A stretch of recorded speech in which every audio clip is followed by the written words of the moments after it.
नमस्कार, स्वागत है आपका। आप देख रहे हैं द न्यूज और मैं रानी गुप्ता आपके साथ। साल 2024 के लोकसभा चुनावों से पहले एक बार फिर से इंडिया अलायंस में बड़ी फूट पड़ती हुई नजर आ रही है, क्योंकि सपा के अध्यक्ष अखिलेश यादव ने बयान ही ऐसा दिया है जिससे ये माना जा रहा है कि सियासत में बड़ा भूचाल आना लाजमी है। आपको बता दें कि राहुल गांधी की न्याय यात्रा निकलने वाली है। इससे पहले अखिलेश यादव ने बड़ी शर्त रख दी है, या यूं कहें कि सीधे तौर पर अखिलेश यादव ने कांग्रेस को वार्निंग दी है और यह कहा है कि यात्रा निकलने से पहले सीट शेयरिंग हो जानी चाहिए, वरना समाजवादी पार्टी कहीं भी खड़ी नहीं दिखाई देगी। तो वहीं दूसरी ओर अगर हम बात उत्तर प्रदेश की पूर्व सीएम रही मायावती की करें, तो उन्होंने भी अखिलेश यादव को बड़ी नसीहत दे दी और साथ ही उन्होंने उनके दिवंगत पिता यानी कि मुलायम सिंह यादव का आशीर्वाद भी याद दिलाया है।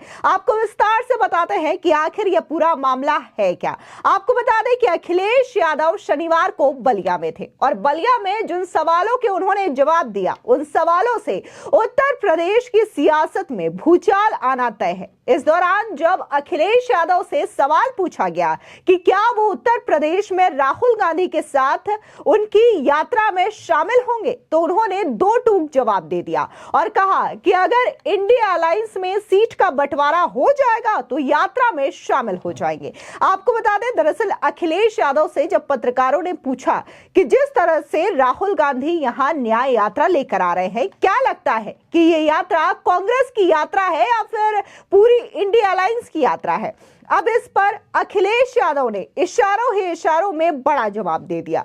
उन्होंने कहा कि अगर उत्तर प्रदेश में राहुल गांधी की यात्रा पहुंचने से पहले सीटों का बंटवारा हो गया तो वो भी इस यात्रा में दिखाई देंगे, लेकिन अगर सीटों का बंटवारा नहीं हुआ तो सपा कहीं खड़ी नहीं दिखाई देगी।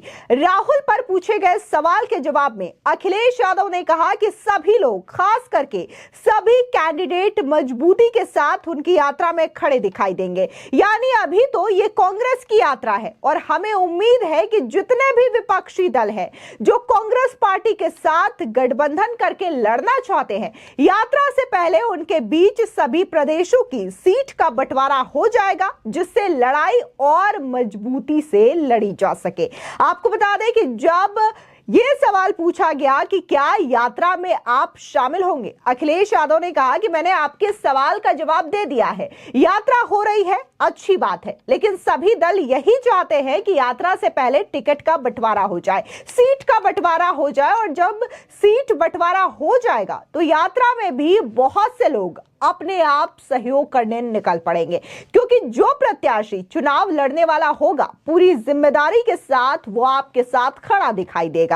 यानी कि यहां पर सीधे तौर से अखिलेश यादव ने दो टूक कांग्रेस पार्टी के सामने रख दी है कि राहुल गांधी अपनी न्याय यात्रा निकाले, बहुत अच्छी बात है, लेकिन उससे पहले ये जो इंडिया अलायंस पार्टी बनी है उनमें जिन जिन दलों का सहयोग है, समर्थन है, उनके बीच प्रत्येक राज्यों में लोकसभा चुनावों को लेकर के सीटों का बंटवारा कर दिया जाए। और खासकर उत्तर प्रदेश को ध्यान में रखते हुए अखिलेश यादव ने यह बड़ी अहम बात की है और कहा है कि अगर सीट शेयरिंग हो जाती है या पता चल जाता है कि किन्हें कितनी सीटें मिलेंगी, तो ऐसे में यह बहुत अच्छी बात होगी और अखिलेश यादव जो है वो भी इस यात्रा में शामिल हो जाएंगे। लेकिन अगर सीट शेयरिंग नहीं होती है और यात्रा यूपी पहुंचती है तो अखिलेश यादव इसमें शामिल होने वाले नहीं है। सीधे तौर पर यह बड़ा बयान माना जा रहा है।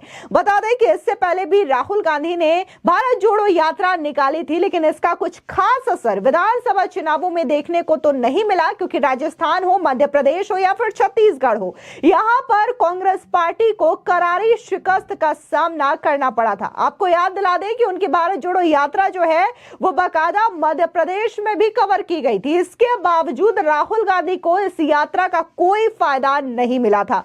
अब राहुल गांधी जो है अपनी यात्रा का पार्ट 2 यानी कि न्याय यात्रा निकाल रहे हैं और ऐसे समय में अखिलेश यादव की यह बयानबाजी काफी ज्यादा बड़ी मानी जा रही है। वहीं दूसरी ओर बात हम समाजवादी पार्टी के अध्यक्ष अखिलेश द्वारा अपनी विश्वसनीयता पर सवाल उठाए जाने पर मायावती ने उनको करारा पलटवार किया है। दरअसल उन्होंने समाजवादी पार्टी प्रमुख को बीएसपी पर टिप्पणी करने से पहले खुद की गिरबान में झांकने की बड़ी नसीहत दी है।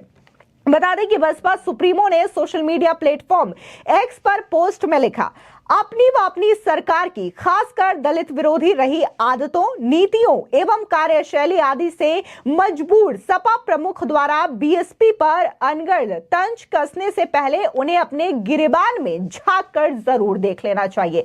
साथ ही मायावती ने कहा कि समाजवादी पार्टी का दामन बीजेपी को बढ़ाने व उससे मेलजोल के मामले में दागदार रहा है।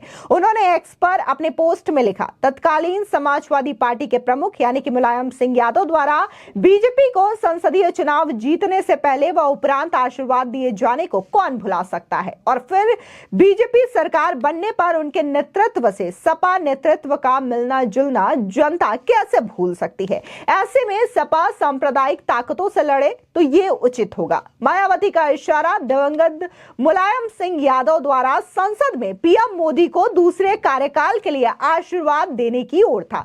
दरअसल आपको बता दें कि अखिलेश यादव कल बलिया दौरे पर पहुंचे थे। यहां पत्रकारों ने जब उनसे इंडिया ब्लॉक में मायावती और बीएसपी को शामिल करने के बारे में सवाल किया तो उन्होंने तंज भरे लहजे में पूछा, उसके बाद का क्या, यानी कि 2024 लोकसभा चुनाव भरोसा आप दिलाओगे? बात भरोसे का है, अगर वो आती हैं तो आप में से कौन भरोसा दिलाएगा। आपको बता दें कि हाल ही में हुई इंडी ब्लॉक की बैठक में अखिलेश यादव ने बीएसपी को शामिल करने के प्रति असहमति भी जताई थी। दरअसल आपको बता दें कि बीएसपी और समाजवादी पार्टी ने यूपी में 2019 का लोकसभा चुनाव गठबंधन में लड़ा था। उनके गठबंधन की तीसरी पार्टी थी आरएलडी। बीएसपी ने 10 सीटें जीती थी जबकि समाजवादी पार्टी 5 सीटों पर ही सिमट कर रह गई थी। वहीं आरएलडी की बात करें तो उनका खाता भी नहीं खुल पाया था। चुनाव के तुरंत बाद बीएसपी सुप्रीमो मायावती ने गठबंधन तोड़ने का ऐलान कर दिया था। इसके बाद आजमगढ़ और रामपुर लोकसभा सीटों के लिए हुए उपचुनाव ने बीएसपी ने अपने उम्मीदवार खड़े किए थे। आजमगढ़ से समाजवादी पार्टी के धर्मेंद्र यादव को बीजेपी के दिनेश लाल यादव उर्फ निरहुआ के हाथों हार झेलनी पड़ी थी, जबकि बात अगर हम रामपुर सीट की करें तो यहां से भी बीजेपी के घनश्याम लोधी ने जीत दर्ज करवाई थी और यहां पर भी समाजवादी पार्टी को करारी शिकस्त का सामना करना पड़ा था। फिलहाल जिस तरीके से इंडिया अलायंस के नेताओं की बयानबाजी तरह तरह से देखने को मिल रही है, बात अगर हम ममता बनर्जी की करें तो उन्होंने साफ तौर से पश्चिम बंगाल को लेकर के यह कह दिया है कि टीएमसी पश्चिम बंगाल में काफी ज्यादा मजबूत स्थिति में है, ऐसे में वो अपनी सीटें नहीं देने वाली हैं। उधर अगर हम महाराष्ट्र की बात करें तो महाराष्ट्र में भी बकायदा उद्धव गुट की शिवसेना का यह कहना है कि हमेशा से ही वो 26 सीटों पर चुनाव लड़ते आए हैं और कांग्रेस फिलहाल 1 सीटों पर भी नहीं है, तो ऐसे में वो भी अपनी सीट वहां से नहीं देने वाले हैं। अब अखिलेश यादव भी जिस तरीके से बयानबाजी कर रहे हैं तो ऐसे में माना जा रहा है कि जो बर्ताव उनके साथ विधानसभा चुनाव में मध्य प्रदेश में किया गया था, उनको दरकिनार कर दिया गया था, शायद वही चीज उत्तर प्रदेश के सीटों को लेकर के, लोकसभा चुनावों को लेकर के अखिलेश यादव भुला नहीं पाए हैं और कहीं ना कहीं उनकी जो वार्निंग है वो मध्य प्रदेश के जो चीजें हुई हैं उनके साथ, उस बात की याद दिलाती हुई नजर आ रही है। फिलहाल इस पूरे मामले को लेकर के आपकी क्या राय है, हमारे कमेंट सेक्शन में जरूर बताएं। धन्यवाद।